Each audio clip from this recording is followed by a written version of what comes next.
Ya estamos en esta parte del programa con la fiscal Lorena Ledesma. Hoy fue protagonista de un caso que nos sorprendió a todos por lo cambiante que era, sobre todo en términos investigativos, la cuestión, y que si uno hubiera cerrado probablemente una primera línea de investigación, terminaba en una línea de injusticia importante. Hola fiscala, ¿cómo estás? Gracias por acompañarnos. Hola Santiago, bien estoy. Esta historia de los peluches, como para poner en contexto, pareciera una cosa tan mínima, tan sencilla, tan insignificante, pero que en realidad tiene aditamentos que, además de todo el problema que le puede generar a la persona que recibió este peluche, además tiene otros elementos de exposición, elementos de un círculo amoroso que nunca se cerró por lo visto para alguien y que genera un cierto grado de incomodidad. ¿Cómo llega a vos la información originalmente? Sí, yo estaba de turno, recibimos una llamada de la comisaría novena, donde nos informan que tenían una mujer detenida, que esta mujer tenía un bolso, que el bolso contenía un osito de peluche, que ellos llegan a esa información en razón a una comunicación que se hizo al 911, donde una persona llama desde un celular y advierte que una persona iba a estar en esas coordenadas, en esa dirección, con un bolsito y con la descripción física de la persona. Entonces la patrullera, al recibir la alerta y hace la advertencia que esta chica comercializa drogas. Esa es la denuncia puntual. Entonces la patrullera articula justamente eso, llega hasta el lugar y no encuentra hasta la indicación de la dirección que facilitó. Que era una universidad. Sí, una universidad y que estaría en la esquina en una parada. Entonces el agente policial llama al 911 y pide que le den el número de la persona que formuló la denuncia. Entonces el policía le llama a ese número y dice: señor, usted dijo esta información, deme más datos para que yo pueda chequear. Y el señor le facilita más información, es más, le indica, está en tal lugar, y ellos se acercan a la persona, a la chica, y le dicen, le preguntan qué tiene, ella exhibe, justo coincide que es el bolso con el peluche, y bueno, y desde ahí la policía me comunica a mí eso, me dice: doctora, ¿qué hacemos? Tuve esta información, surgió esto, no sé si hago la apertura acá, te llevo, y yo ordené el traslado a mi unidad de la chica con los agentes policiales. Y ahí empezamos un poquito, yo conversé con ella estaba muy reacia, yo creo que estuvo de principio asustada, a colaborar, y empezamos a individualizar. El policía declaró, informó todo esto que te estoy diciendo, facilitó los números, y bueno, ya empezamos un plan de corroborar un poco el relato de la chica, porque ella en ese momento era una persona. Hicimos la apertura también del bolsón, el bolsón tenía aparte del osito varios chocolates, y se corroboró 59 dosis de marihuana, que es una forma en que se comercializa la sustancia. Entonces la primera pregunta que yo hago, si era para asustarte o para joderte, era mucha droga ya de esa forma. Entonces empieza un poco la duda, se le convoca a la abogada, yo espero que ella declare, y bueno, y seguidamente se hace lo que se debe hacer en una investigación, un poco corroborar también el descargo de la persona que en ese momento es indiciada como parte de los hechos. Y empezamos a corroborar su relato, un relato que fue acompañado por la madre. La madre dio más información que nos permitió avanzar.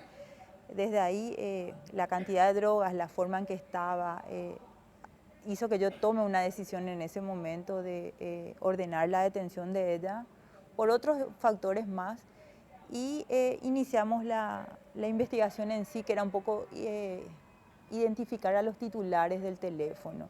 Y ahí celebro la cooperación de las telefónicas que inmediatamente facilitaron ese dato, que es un dato que generalmente tenemos muchos problemas por el exceso de información que se requiere a las telefonías, y en este caso fue una comunicación que nos permitió rápidamente identificar al titular de la línea y por sobre todo hacer un seguimiento del destino donde estaba esta persona. Y en el relato de la mujer que estaba indiciada originalmente como la encargada de llevar probablemente la droga por comercializarla, ella mostraba sorpresa, estaba todavía choqueada y no aportaba muchos datos. Cuando decís que era la madre la que aportaba más datos, ahí ya uno empezaba a construir la historia que podría tratarse efectivamente algo que pretendía dejarla ella en una situación de ser la investigada, o todavía estaba como otra línea de sospecha que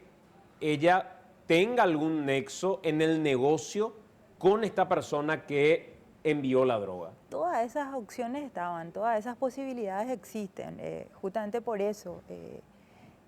Poco era la información que ella facilitaba y la forma en que estaba preparada la sustancia. Si vos ves las imágenes, estaban ocultas, se ocupó mucho tiempo en procesar la situación, en armar y ocultar, y es un poquito la dinámica en que se están comercializando las sustancias. Entonces, era un punto que teníamos que atender en ese momento. Ahora, el momento en el que dan con este hombre, ¿qué otras pistas terminan encontrando, qué otros elementos terminan encontrando que les hace suponer que la historia cerraba para con él, pero no para el resto?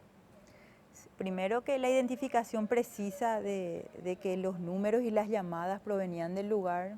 Después se precisó que el lugar, teníamos el domicilio Luque, la antena me marcaba en ese lugar.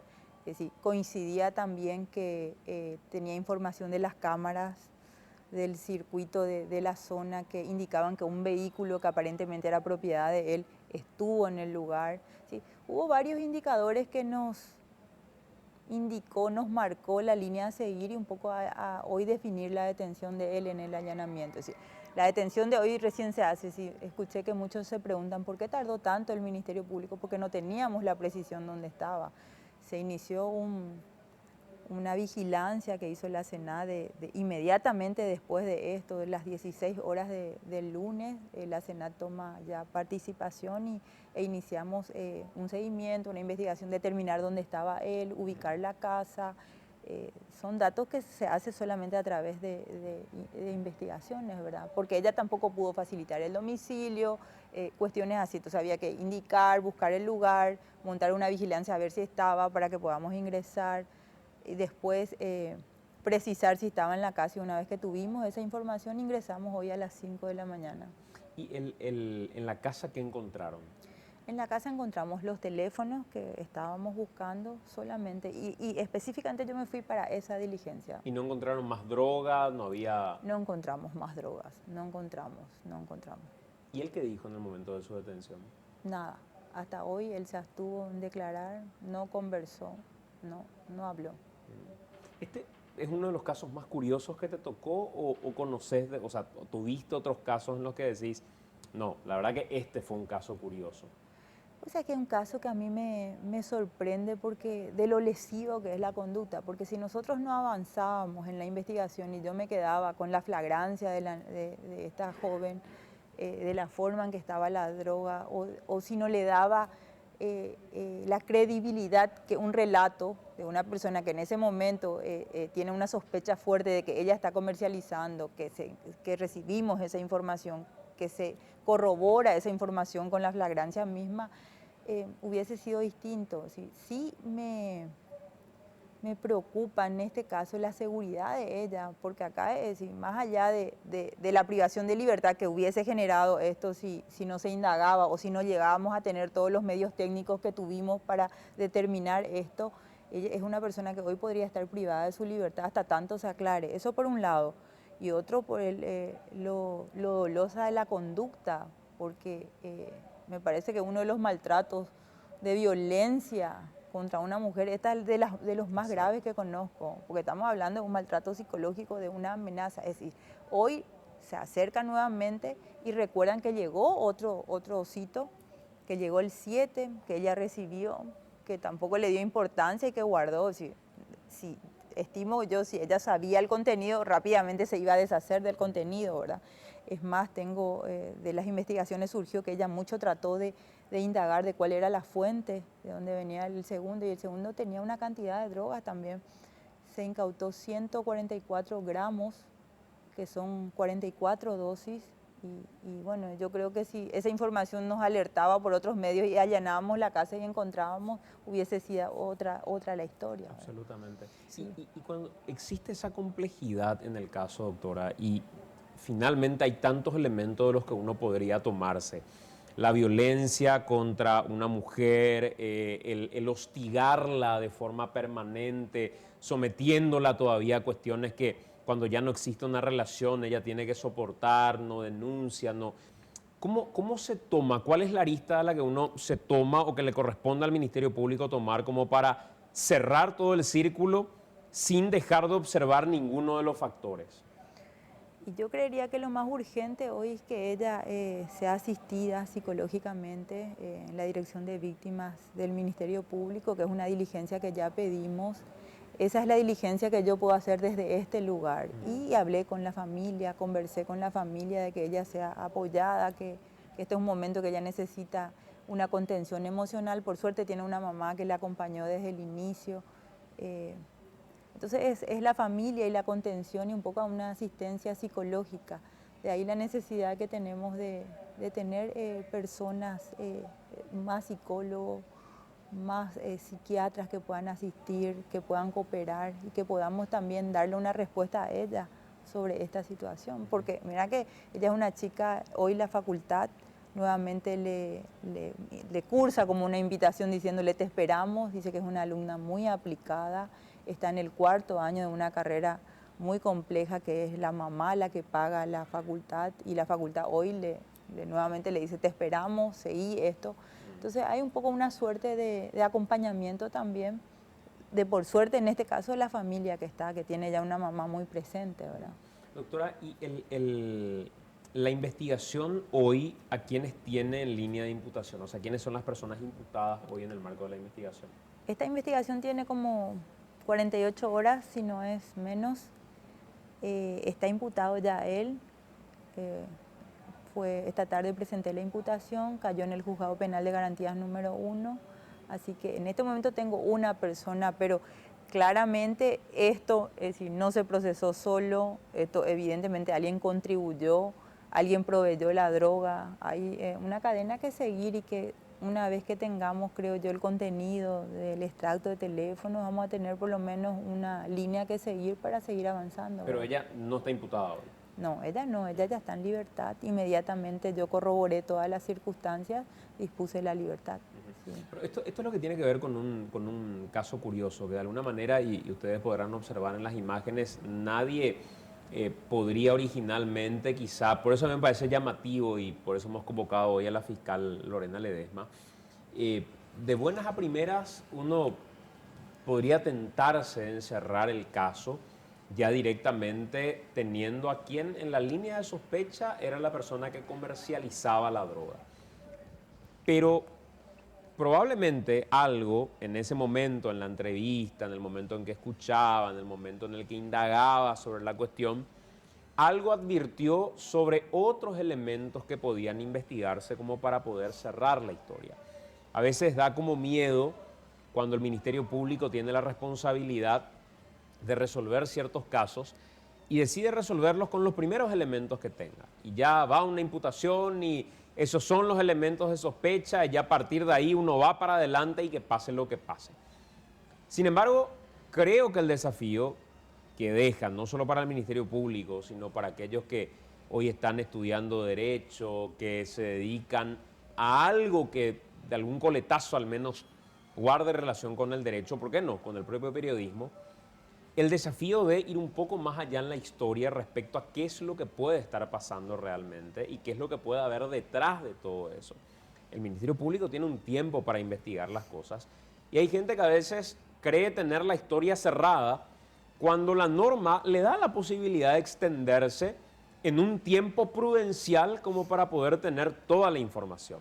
Ahora, en contrapartida, si bien de buenas a primeras para mi causa, para mi caso, el Ministerio Público puede tener un tiempo de investigación, ¿cuántos otros casos tiene el Ministerio Público como para creer que esto es tan sencillo que ya está cerrado y deshacerse de la causa para dedicarse a otra cuestión que probablemente sea más grosa en materia de contenido? Se tienta uno desde el Ministerio Público a decir, tengo 50 causas, 20 causas en este momento, esto parece una pavada, voy a cerrar rápido, ni siquiera voy a esperar que corra todo el plazo porque no le voy a más pelotear a esta tarea, tipo colegio, a esta tarea no le voy a pelotear, y me voy a dedicar a esta materia que es la que me complica realmente.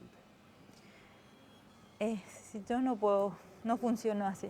Es decir, yo creo que pasa por un poco la personalidad de cada uno y cómo llevan sus investigaciones. Esto era algo que uno no podía no seguir avanzando porque tenía una casuística muy rara, es decir, mucha droga, en las dosis, una joven que es estudiante de cuarto curso, una carrera muy compleja, es la vida de una persona, porque en minutos está la libertad o no de una persona y lo que conlleva procesarla a una persona por la ley 1340. La carga es muy fuerte, entonces yo creo que no podemos hacer ese análisis tan rápido y todas las causas son importantes. Habrá otras más grandes, más complejas y hay algunas. Es decir, esta no deja de ser compleja porque se tuvo que hacer varias cosas muy rápido para poder tomar una decisión. Yo pedí prórroga para imputar y bueno, yo utilicé un plazo extraordinario para tomar la decisión, ¿verdad? Pero insisto en esto, ¿te tienta en algún momento o por lo menos pensás cuando decís, es una época de sobrecarga laboral y esto ya parece que está cerrado, parece que tenemos todos los elementos y no voy a llegar con los otros si es que me tomo otra vez un tiempo extraordinario o completo el tiempo de investigación o dan los plazos como para llevar todo lo que tienen hoy, por ejemplo en tu unidad? No dan los plazos, no dan los plazos. Estamos sobrecargadas y sobreexigidas. Mi equipo de trabajo está sobreexigido. Yo estoy trabajando con 5 funcionarios, entonces, que creo que como toda la fiscalía, ¿verdad? Somos muy pocos los funcionarios, somos muy pocos los fiscales, estamos sobrecargados. Yo hoy tuve 5 audiencias, un juicio oral 8:30, otro juicio oral para las 11, la continuación de 3 juicios orales abiertos, entonces es una dinámica muy rápida, tenés que hacerlo ahí, tomar las decisiones ahí, porque después o por el tiempo se te pasan los plazos o los datos no obtenés, porque si esto no hacíamos ahora, no allanábamos ahora, no teníamos la información, probablemente esta historia no hubiese sido la de hoy, ¿verdad? Claro. Fiscal, antes de cerrar, ¿llegás a juicio oral vos misma como persona que inició la investigación en el caso Reinaldo Cabaña, Ulises Quintana, el operativo Berilo, o cómo viene la mano con eso? ¿Qué me preguntas? ¿Si voy a ser la fiscal? Si vas a ser la fiscal que va a llegar a juicio oral. Debería. La que va a estar sentada ahí llevando la causa. Debería estar.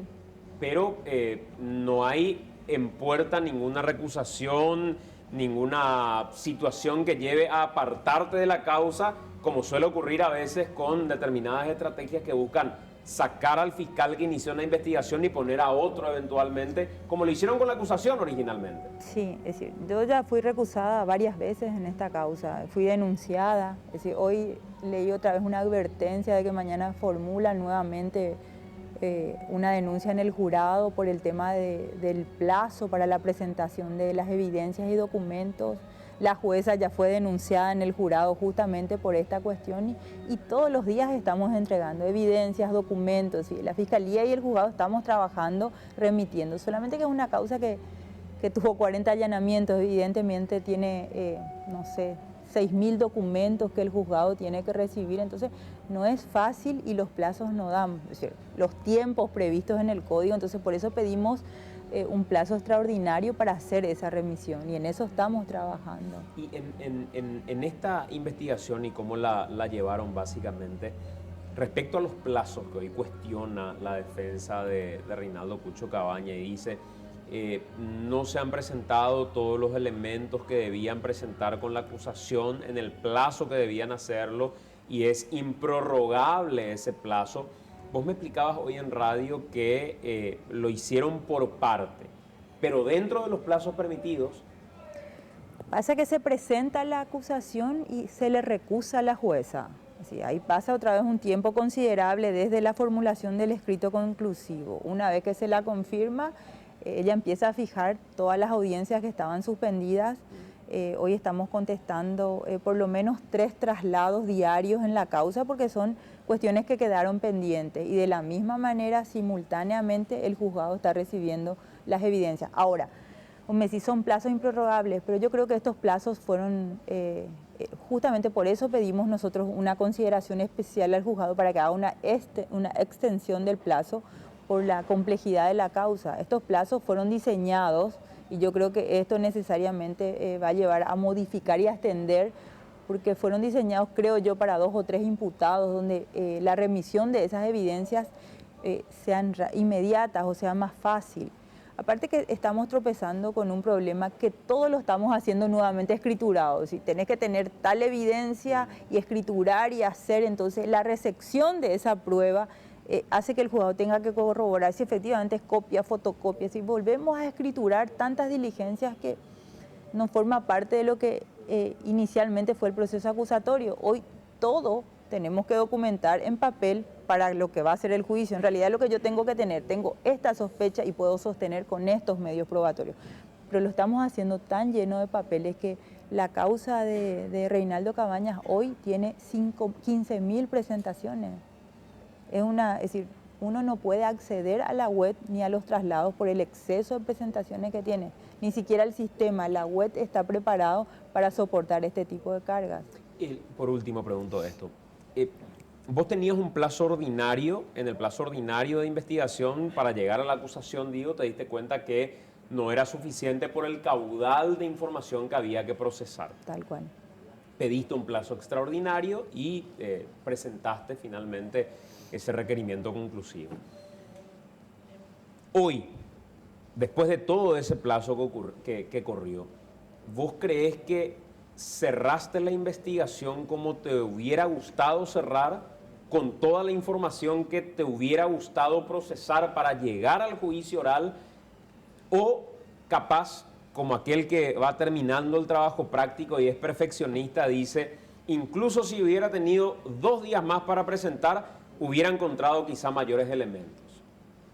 Me hubiese gustado que no me recusen tanto, me hubiese dado más tiempo, es decir, ese es un tiempo importante que me apartaron de la investigación y eso genera enviar la causa, que otro fiscal tenga que asumir y toda la unidad está muy sobrecargada de juicios, ¿verdad? Y de trabajo, estamos sobreexcedidos, pero me hubiese gustado que no me hayan apartado tanto de la investigación, eso sí. Pero hoy, con lo que tuviste tiempo de hacer, ¿crees que tenés cerrada la investigación respecto a tus sospechas originales? Sí, es decir, la acusación es sostenible, es decir, justamente porque los elementos de convicción permitieron cerrar, así se formuló acusación, así como hay personas a quienes pedimos la desvinculación definitiva y fueron varias personas, no solamente una, que fueron desvinculados porque efectivamente o no participaron o hay una duda insuperable y ya el plazo no nos permite corroborar, entonces fueron beneficiadas con un sobreseimiento definitivo. ¿Sí? Las personas que fueron acusadas es porque estamos convencidos y los elementos que tenemos dan cuenta de que efectivamente existieron esos hechos y estas personas participaron en esos hechos. Ese es el desafío del juicio.